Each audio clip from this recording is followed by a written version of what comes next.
संस्कार धानी में आयोजित रीजनल इंडस्ट्री कॉन्क्लेव में पिछली तमाम इन्वेस्टर्स मीट को पीछे छोड़ते हुए सफलता के नए रिकॉर्ड कायम किए हैं। इस कॉन्क्लेव के जरिए प्रदेश में 17,000 करोड़ रुपए के निवेश की उम्मीदों को जगा दिया है। रीजनल इंडस्ट्री कॉन्क्लेव की सफलता का अनुमान इसी बात से लगाया जा सकता है कि 265 इकाइयों के लिए 340 एकड़ भूमि के आवंटन के आशय पत्र कार्यक्रम के दौरान ही जारी कर दिए गए। बात जबलपुर की जाए तो डिफेंस इंडस्ट्री में 600 करोड़ रुपए का निवेश सुनिश्चित हो चुका है और विभिन्न औद्योगिक इकाइयों में 12,000 लोगों को रोजगार मिलने की संभावना जताई जा रही है। मुख्यमंत्री डॉक्टर मोहन यादव का कहना है कि इस आयोजन के जरिए प्रदेश की औद्योगिक क्रांति की शुरुआत हो चुकी है। खास बात यह है कि जबलपुर में टेक्सटाइल क्षेत्र का अत्याधुनिक स्किल केंद्र बनाने पर सहमति बनी है और साथ ही रक्षा उपकरण निर्माण के क्षेत्र में अशोक लीलैंड और आर्म्ड व्हीकल निगम लिमिटेड के बीच 600 करोड़ का करारनामा हुआ है।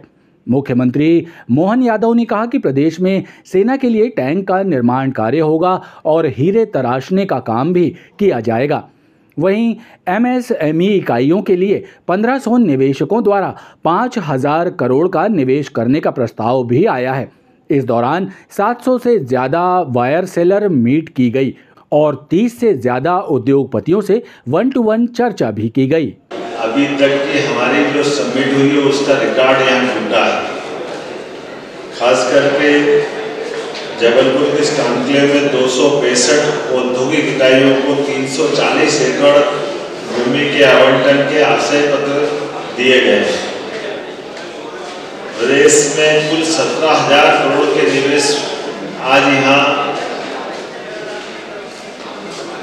उसके प्रस्ताव एक तरह से फाइनल भी हो गए, हमको प्राप्त हुए हैं।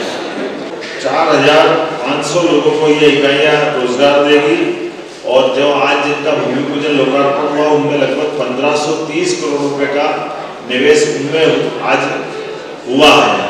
मुझे इस बात की प्रसन्नता है कि आज जो यहाँ हमारी अपनी इस कॉन्क्लेव में जो शामिल हुए हैं उसमें रक्षा उपकरण निर्माण से जुड़ा हुआ बड़ा एक नया हमारा डेवलपमेंट हुआ है, जिनके बीच में अशोक लीलैंड और आर्म्स व्हीकल निगम लिमिटेड के माध्यम से 600 करोड़ रुपए का आपसी करार किया गया। ये जबलपुर के लिए बड़ी उल्लेखनीय बात है कि भविष्य में यहाँ टैंक का निवेश प्रारंभ होगा। टैंक के निर्माण, अभी तक तो गन के नाते से जानते थे, गन फैक्ट्री थी, लेकिन अब यहाँ टैंक भी बने जाएंगे।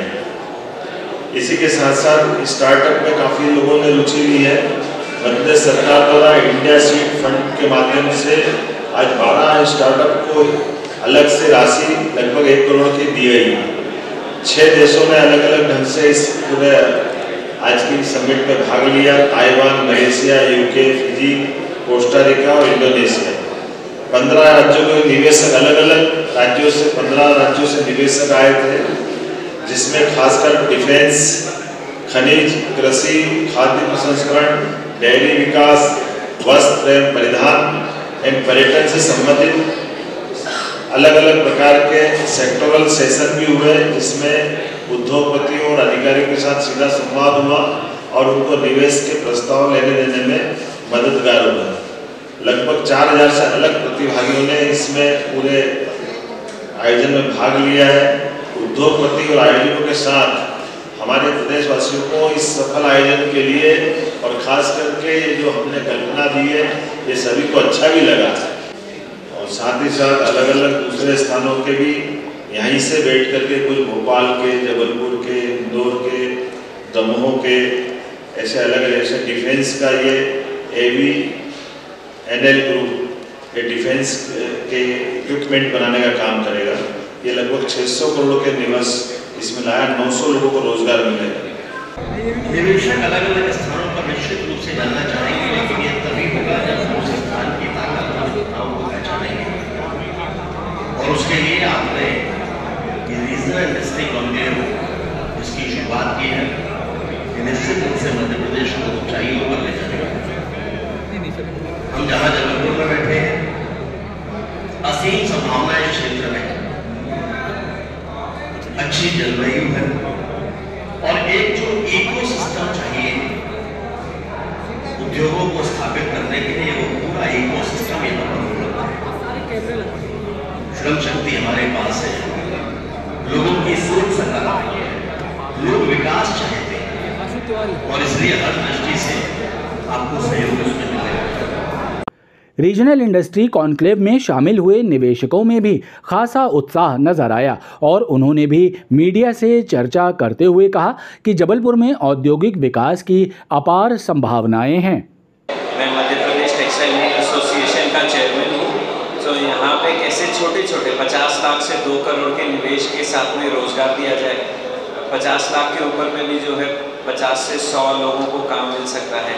तो वो ही उसकी सबसे पहले ट्रेनिंग स्किल डेवलपमेंट सेंटर बनेगा, फिर उसी के बाद में यहीं पे उद्यम क्रिएट होंगे और फिर हम उनको लोकल कंपनीज जितनी भी हैं उनके साथ कनेक्ट करने में जो भी सहयोग चाहिए रहेगा वो हम प्रदान करेंगे। तो ऐसी हमारी कोशिश है कि ये एक सेक्टर है जिससे रिस्पेक्ट भी मिले और काम भी मिले, इनकम भी हो, जिससे फैमिली की ग्रोथ एंड डेवलपमेंट होना चाहिए। जो जेल में हम काम कर रहे हैं वो सस्टेनेबल रिस्पॉन्सिबल सिंथेटिक मैन्युफैक्चरिंग पे ज़्यादा फोकस है हमारा और सिंथेटिक मैन्युफैक्चरिंग इंडिया में अभी बहुत ही कमज़ोर है, स्पेशली स्पोर्ट्सवेयर के लिए। अधिकतर वस्त्र इंपोर्ट होते हैं, कपड़ा भी इंपोर्ट होता है। तो उसी की एक पहल की गई है कि यहीं पे उनका वस्त्र बन सके लोकल मार्केट के लिए भी और एक्सपोर्ट्स के लिए। Ontario is the largest province in Canada. Toronto is the capital of Ontario. और ऐसे मैं मध्य प्रदेश का ही रहने वाला हूँ और मैं फ्रेंड्स ऑफ मध्य प्रदेश का चैप्टर हेड भी हूँ। तो आप सभी के बीच आज मैं it's been an honor and privilege to attend this conference. Thank you. हम एक ट्रेड बॉडी है जो ताइवान गवर्नमेंट के साथ फंक्शन करते हैं। तो हमारा मेन पर्पस ये है कि हम ताइवानीज कंपनीज जो इंडिया आना चाहती हैं उनको ट्रेड फैसिलिटेट करते हैं। तो हमारा ऑफिस मुंबई में है और हमारे 4 ऑफिस हैं पूरे भारत में। और मुंबई ऑफिस में हम महाराष्ट्र, मध्य प्रदेश, गुजरात संभालते हैं और जो भी इंडियन कंपनीज है जिनको ताइवान से कुछ मशीनरीज या रॉ मटेरियल्स की ज़रूरत है हम सपोर्ट करते हैं bye connecting.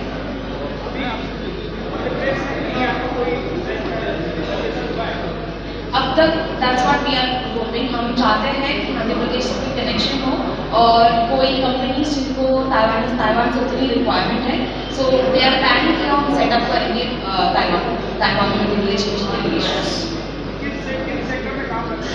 Electrical, mechanical and raw materials as well as machineries. जो Taiwan as you might be knowing is a semiconductor cloud and many of the semiconductor companies are hoping for new avenues all over the world. So, yeah.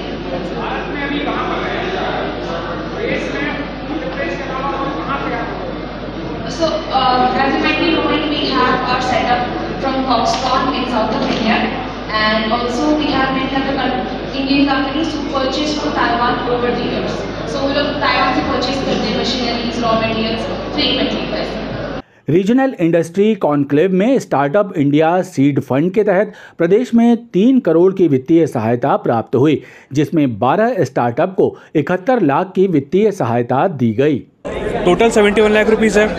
ये पैसे 12 लोगों में distribute होने हैं और अलग अलग सेक्टर्स में डिस्ट्रीब्यूट होने हैं। फॉर एग्जांपल मेरा ऑटोमोबाइल का स्टार्टअप है, तो अगर मैं अपनी कंपनी स्टैब्लिश करूँगा तो कोई ना कोई, और अगर मैं कार्स बनाऊँगा तो कोई ना कोई शीशा बनाएगा, कोई टायर बनाएगा। तो एक इंडस्ट्री सेटअप होने से और भी बहुत सारी अलग अलग इंडस्ट्री सेटअप हो जाती है। तो ये एक इकोनॉमी के बूस्ट के लिए बहुत अच्छा गवर्नमेंट के द्वारा इनिशिएटिव लिया गया है। तो एक इकोनॉमी के लिए बूस्ट है ये, इसीलिए इसको सीड फंड कहा जाता है, क्योंकि लेटर ऑन ये एक बड़ा सा पेड़ बन जाता है जो आपको फिर एक लंबे समय तक फल देता रहता है। कि हम सबके घर में कहीं ना कहीं एक आर्टिस्ट बच्चा ज़रूर होता है। तो मैंने ये देखा कि एक बहुत ज़्यादा गैप हो रहा है जो असली ट्रेडिशनल फॉर्म ऑफ गिफ्टिंग रहती है उसमें, कि तोहफे हम सब देते हैं, सब लोगों को बांटते हैं, मगर हमारे पास एक ट्रेडिशनल आर्ट फॉर्म जो मिसिंग है सबसे ज़्यादा, और उसकी एक बहुत इंटरनेशनल लेवल पर डिमांड बहुत ज़्यादा है। तो वो डिमांड और सप्लाई के गैप को हमने भरने के लिए ये स्टार्टअप का इनोवेट किया आइडिया, क्योंकि ट्रेडिशनली हमारे पास ऐसा कोई पहले से साधन नहीं है, लेकिन इसके बाद भी ये स्टार्टअप सीड फंड ने हमको सपोर्ट किया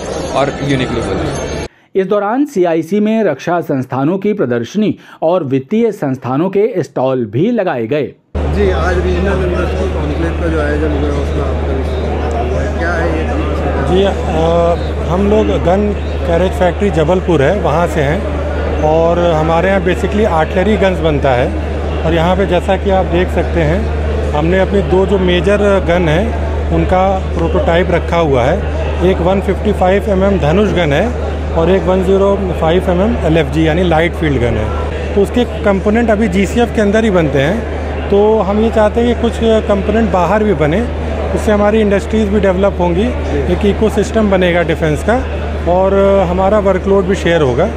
तो इस मकसद से हम लोग ने यहाँ पे शोकेस किया है। बात करेंगे डिफेंस क्लस्टर की, जो जबलपुर को पहले सौगात मिली, जी, फिर मोर चली गई, अब रीजनल इंडस्ट्री कॉन्क्लेव जो आयोजित हुई, क्या लगता है आपको कि ये सौगात यहाँ मिल सकती है? जी बिल्कुल, क्योंकि ऑलरेडी जबलपुर में डिफेंस का बहुत बड़ा इस्टेब्लिशमेंट है। आर्मी का यहाँ पे एक उसका हेडक्वार्टर है, बाकी 3-4 ऑर्डिनेंस फैक्ट्रीज़ हैं यहाँ पे। इस इवेंट से ये एक मुझे लगता है कि इंडस्ट्री को, डिफेंस इंडस्ट्री को बूस्टअप करने में मदद मिलेगी। जबलपुर में आयोजित हुई इस इन्वेस्ट मीट के बाद आम जनमानस में धारणा बनने लगी है कि बहुत जल्द औद्योगिक विकास के जरिए नए रोजगारों का सृजन होगा और शहर के युवाओं को रोजगार की तलाश में बड़े शहरों का रुख नहीं करना पड़ेगा। प्रतिभाओं का पलायन भी रुकेगा और शहर समृद्ध होगा। देखना बाकी है कि इन उम्मीदों को साकार होने में कितना वक्त लगता है।